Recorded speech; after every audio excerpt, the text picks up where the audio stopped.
Tony D and Little Joan with a screenwriter's rant on I Want to Dance with Somebody, the Whitney Houston biopic, all about how Whitney Houston is discovered and becomes giant singer. Smash like and subscribe. Thank you for smash liking and subscribing. Check out my books. Links in the description. Comedy Horror in South Jersey. It's what? It's the Pineys. Books 1 through 9. Available at Amazon.com. Don't forget, Kindle Unlimited is free. All right. So I'm going to read the synopsis here.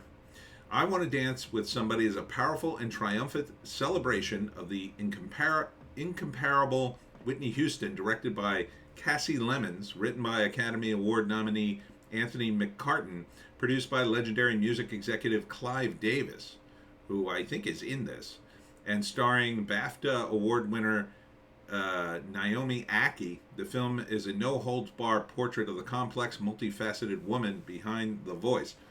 I don't know about that.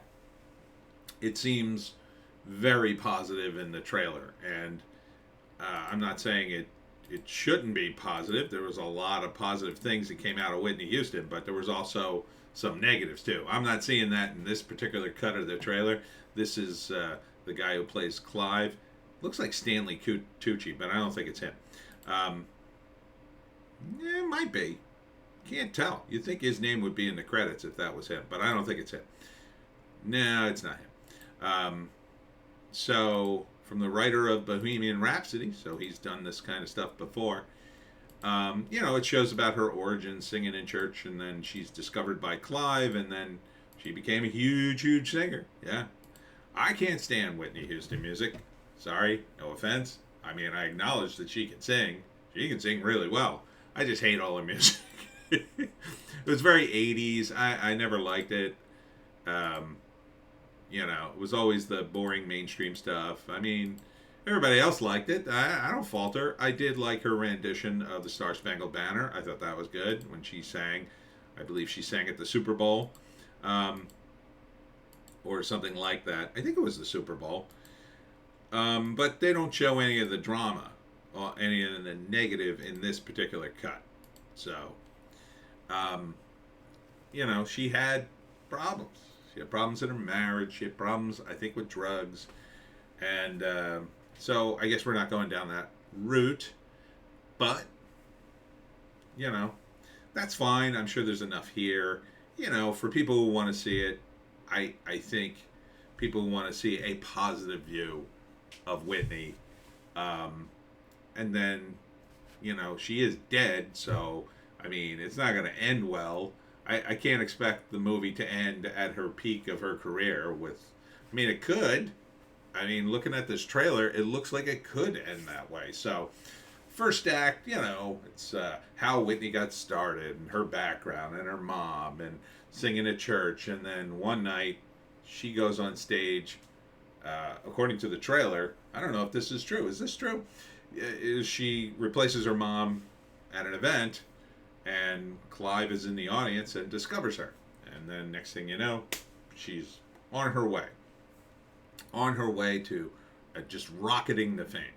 But she also gets married, and that doesn't go great. And there's some issues with drugs, and then, she eventually dies. The question is, are we going to see that at all? The second act, I think, it'll be about her rise, right?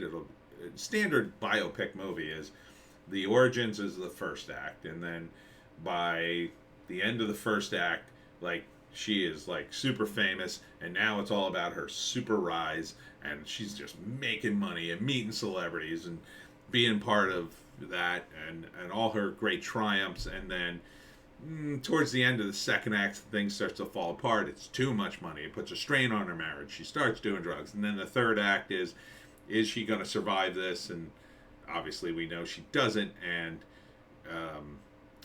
it could go one of two ways. Either we see her untimely death and then the fallout from that, or it ends shortly before that and we get like sort of a credit roll.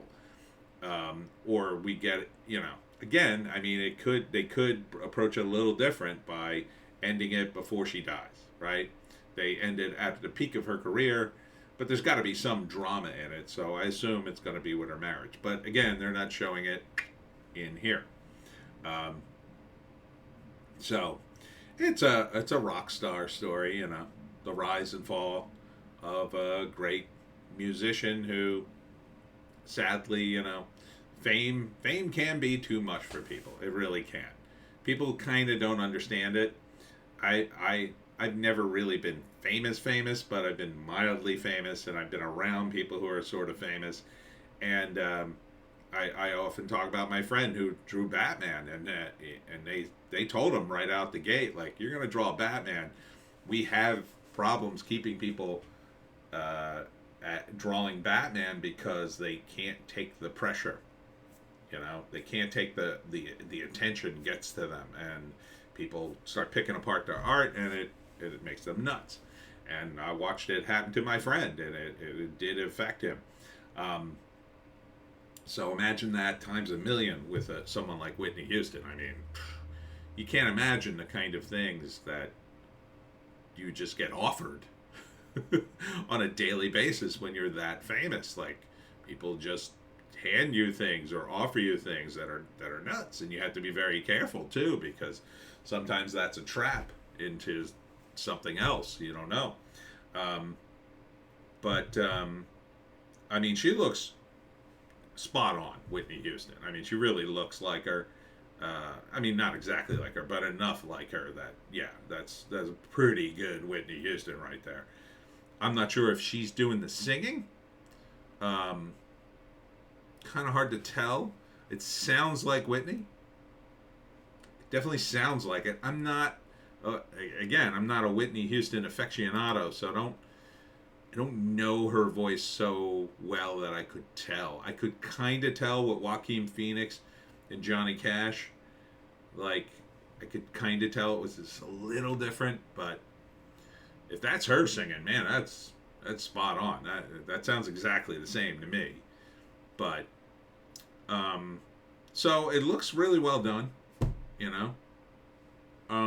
Would I see it? Nah, I'm not going to see this. I just didn't like the music. I can't sit through this music. And I kind of know the story, but I kind of don't care all that much about it.